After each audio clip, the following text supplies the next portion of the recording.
and how are you?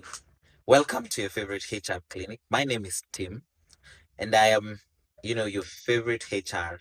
I hope you guys have seen me on TikTok. We have been doing so much. I've taught you guys how to do interviews. I've taught you how to dress for the occasion. I've taught you how to handle disciplinary processes and what is needed.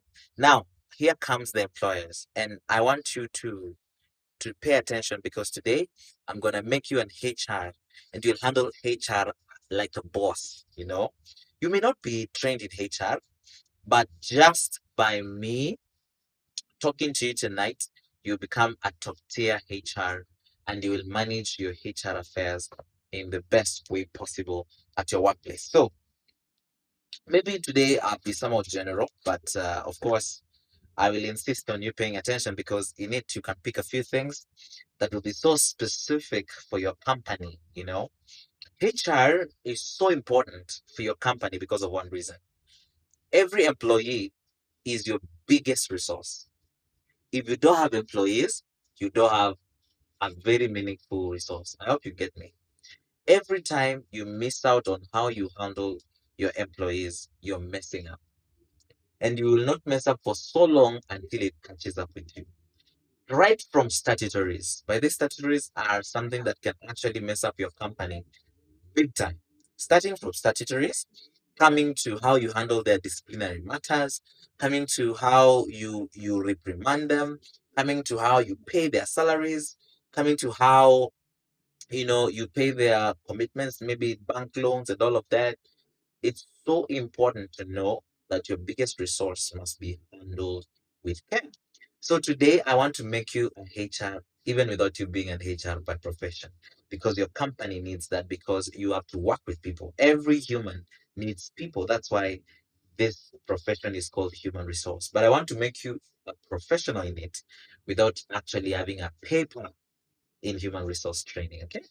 So first of all, I will start, now the topic of today is how to handle HR issues like a boss, even if you're not HR.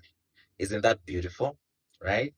Now, whether you're an employee, manager, or a job seeker, HR will affect you in one way. Either by the time that you were going for that job, you met the HR in the interview. Maybe most likely they were the ones, they were the secretaries, handling the maps, handling, recording everything that is happening over the interview, all of that. The HR is involved, right? Now, what are the three most common problems in HR, or things that HR is so relevant and you need the HR skill to handle them? First of all, um, most of the HR issues, they come in three areas. The first one is discipline and conduct. I know you bear witness with me that discipline and conduct is so key, is so important, and it will always involve the HR function to handle a disciplinary matter. However small, however big, it is an HR issue, okay? Performance and productivity, that's HR right there in play. Performance and productivity. The third one is contracts and compensation. However legal contracts are, they are they are administered by the HR. If the HR is not involved, there is a gap, because the HR is the link between the management and the personnel. Now, long time ago, this profession was called personnel management, but right now it's called human resource management. And actually, sometimes they call it human capital, sometimes they call it human resource management and development, all of those things. But the thing is, the common thing here, the common denominator is human. Now, one thing that I wanted to mention, and I keep saying it, and I want you to know me for it. If you're a human resource, and this thing I learned from my boss, salute to Mr. Andera. He taught me a lot of things, right? That's what my other boss, okay, I'll mention all of them, but now this has been my direct boss for some time. So he taught me this thing. He said, um, if you're a human resource person and you remove the human aspect of this management part of of the organization, because it's called human resource. If you remove the human face of HR, you have lost it. There is no HR without human. The H is for human. And there's a reason why the H is the starting point. Now, of course, there has to be balance. As you know, the HR is the link person, right? So is the person that maintains balance. Of course, if you're too good to the employees, sometimes some of them they might be somehow, for lack of a better word, they might not be very mature to be handling work so professionally, right? So they might maybe joke with work, and it might really make you maybe be very stern at them and kind of be tough on them because work must be done, and your employer has so many deliverables that they have put in your trust, right? And they can only be achieved through people. So if you're too good, sometimes employees take, you know, some of them slug at work, some of them come late, some of them absent themselves, some of them, all of that, you see. Now, all of these things, they have to be balanced because you must, now you have the human face, but you have also to make sure that the deliverables are done, because if they're not done, then there is no company for tomorrow. The company won't even see one more year if you're just good to the employee but not taking care of the deliverables, because somebody, when you're going to pay somebody, you have to pay them for value. Now value is only realized when a staff, maintains and achieves the KPIs, and also the issue of the PIPs and all of those things. The KPIs are the key performance indicators. The employee must be so keen to make sure that everything that is written there is met so that the company may achieve its goals. So, this is not an issue of being a narcissist at work. This is an issue of making sure that HR becomes the link and becomes the healthy link both to the company and to the employee. Okay. So if you know this, if you can actually know how to handle these three things: discipline and conduct, performance and productivity, and contracts and compensation. If you know how to handle these three areas, you can solve most of the workplace problems before they become big issues. I hope you understand me now. The second one is, now I have some few uh um maybe guidelines on how to solve these things, and they are divided into five, right?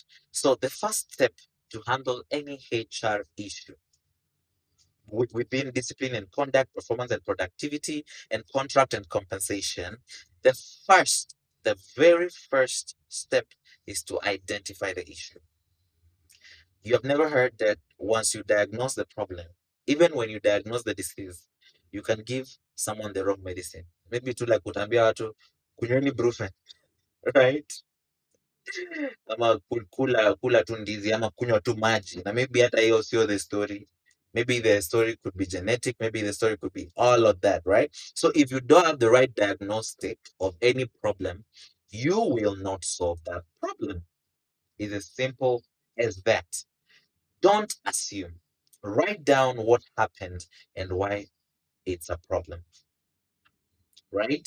So you document everything. Let me tell you a principle that I have. If it is not documented, it did not happen. If it is not documented, it did not happen. So you have to be very careful about the way you document the things that happen in your company, okay? Now, two, collect evidence. Before you accuse a staff of something that they have done, make sure that you have enough evidence to table that charge before them, because it will not be very fair to actually bring a staff on trial, maybe on the disciplinary processes, when you don't even have evidence of what you're saying they did. At least if you say that there was fraud, produce evidence for fraud. Maybe some bank, whatever, I don't know what it is. If you say that there was forgery, produce that certificate that forgery was done upon. Don't just be an HR or a boss that will come and level charges against me. And if I ask you, prove what you said or substantiate your claims, you cannot substantiate. It is so wrong to talk about, because that might even turn to character assassination. That might turn to maybe unprocedural dismissal. That might turn to constructive dismissal. That may turn to a lot of things, which may become something that has now to be taken to a labor officer or a labor office, and then it is escalated to the employment and labor relations court. And things don't ever have to get there. So what do you do? Collect evidence. Evidence can be emails, evidence can be messages, evidence can be attendance records, evidence could be witnesses, performance reports. Now, if you're saying that I've not been performing well, hey, okay, my reports. Where are the KPIs vis-a-vis my results? You know? So if I'm not meeting what we agreed, then you can actually have those accusations like against me. But you can never say that if there is nothing to show that what you're claiming that I did, I actually did it. I hope you're together now from there. Step three, communicate professionally. Let me tell you something that I noticed. Most of the maybe company owners or maybe shareholders and all of that, they are not very well trained. They may have the money, they may have maybe learned a few things, one or two things on the way on how to manage people, but they may be very shrewd bosses or shrewd maybe shareholders until they stop being understanding. And I would rather replace the word understanding with reasonable. Because if you are understanding, there is a loophole for manipulation and being used or misused, right? But if I say reasonable, it means we can talk about it and see what works, right? So communicate professionally. Don't be emotional. Don't be emotional. That's a rule. You cannot be emotional. You have to be very professional, right? Send a message and not an emotional rant. When you're texting your employee about why they came late and all of that, don't rant to them about them. Keep it simple, clear, and respectful because respect goes two ways. If you disrespect your employee, trust me, behind your back, they will disrespect you and it might get to the wrong ears. Okay? Yeah. Step four, propose a solution. Now, after you identify the issue, you collect evidence, you communicate professionally. Now, the fourth one is you propose a solution. Don't ever be a boss that is always going to their subordinates or their staff to look for solutions. Yes, staff, some of them are very gifted, but for you, there is a reason why you're a boss. And one of the reasons is to solve problems. So if you're not solving problems in your company, there is a problem. It means that you need to take a course on problem solving, and also you need to do a lot of research and study, and also a lot of reading, right? So you propose a solution. HR loves people who propose solutions, not just complaints. Okay? Yes. Now the fifth one is called follow up. Now, don't assume that the problem is fixed. Always pay attention to what is happening to your company. If you don't pay attention to what is happening to your company, some other things will pay attention to it. There will be losses, it will be chaotic, and there will be casualties. Okay. And casualties might be you, actually, right? So you propose a solution and you follow it up, okay? Don't assume that things just happen. Nothing just happens. Okay. Now, let me now talk about how to handle HR when you are the employee. Now, yeah, let's say now the roles are reversed. You're not the employer now, you're the employee. How do you handle HR? Here are the best way to protect yourself because you see, employees sometimes they become the punching bag. If the company is not doing very well, they will let it out on you, they will load it over you, right? So sometimes you find that staff are unfairly accused, unfairly, maybe you can get a demotion unfairly, you can have a summary dismissal where no reference to you. Like, for example, if you're accused of fraud, forgery, those are very serious claims at work, which can actually lead to you being sacked without even being tried. Yeah, and that is called summary dismissal. But let me tell you something as an employer. Even if you want to summarily dismiss your employee, you still have to subject them to three things: fair hearing, right? No, first of all, you give them a show cause why, a letter saying, you know, explain to us why you did this. Two, a fair disciplinary process. Three, the right to representation. If you don't give that to your employee, they can sue you anywhere and win. You may not like the employee, but the court doesn't care. The the ELRC, or the Employment Labor Relations Court, doesn't give a hoot about employers, not unless the evidence is so overwhelming that the employee actually misbehaved. But before that, the ELRC gives precedence and actually favors the employee because they know that those are the fragile ones, right? Now, if you're an employee and you're handling HR, first of all, now from the standpoint of an employee, here is how it goes. Always document everything. Remember, I told you as I studied, and even on the TikToks. By the way, guys, you should go into my TikTok on your favorite HR and actually see what we have been talking about. Now, we say that if it was not documented, it did not happen. So documenting is so important. I can never overemphasize that, by the way. Even small things you're not could save your job later. Actually, even small things, document them. Okay. Two, be calm and respectful.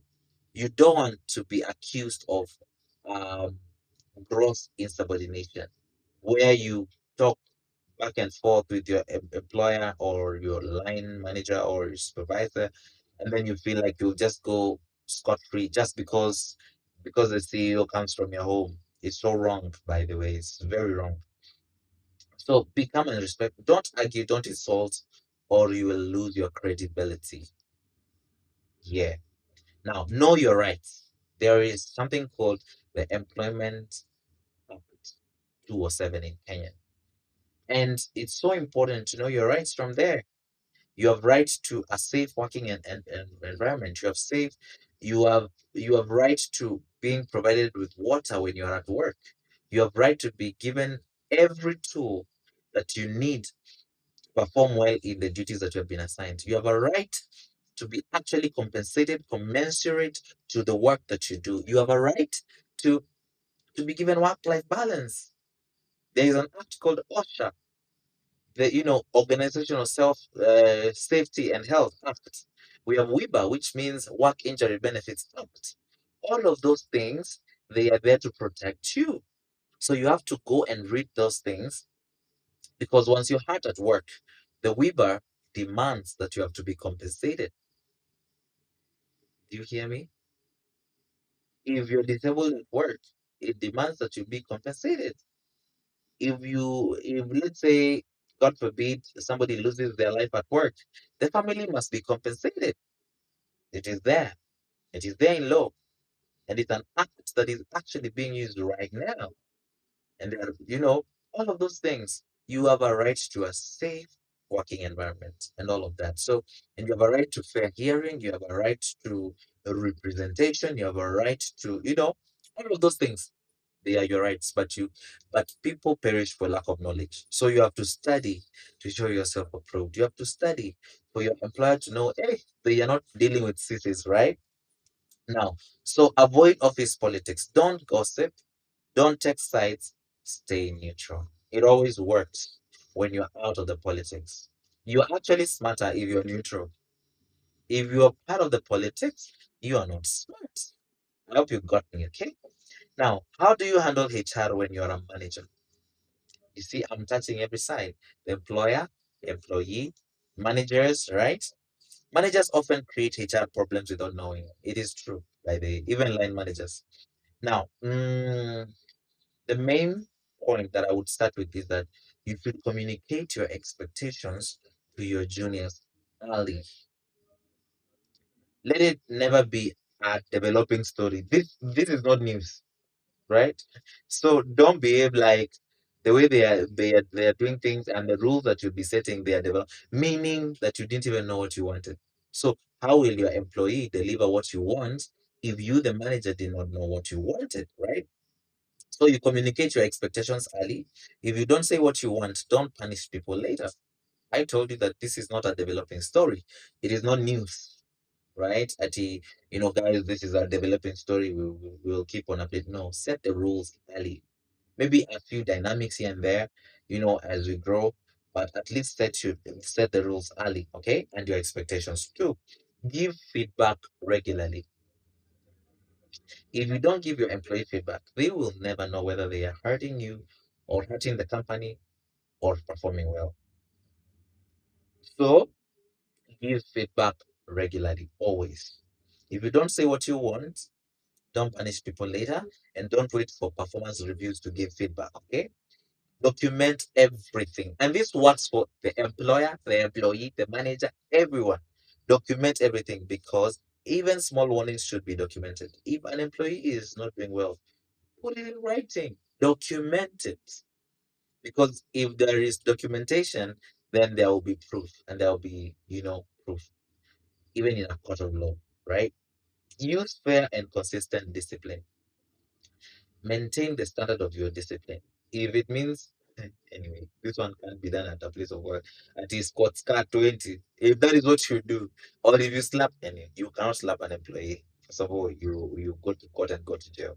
But I'm talking about as in like maintain your it could be maybe maybe the staff having to compensate for the lost time as they were joking or wasting time at work, or maybe having to put it in writing why this and this happened, or maybe having to work maybe a few more minutes, or maybe having to put it in writing. Maintain your types and standards of discipline, okay?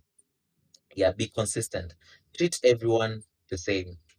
No one is your baby at work, so you have to treat everybody equally and the same, okay?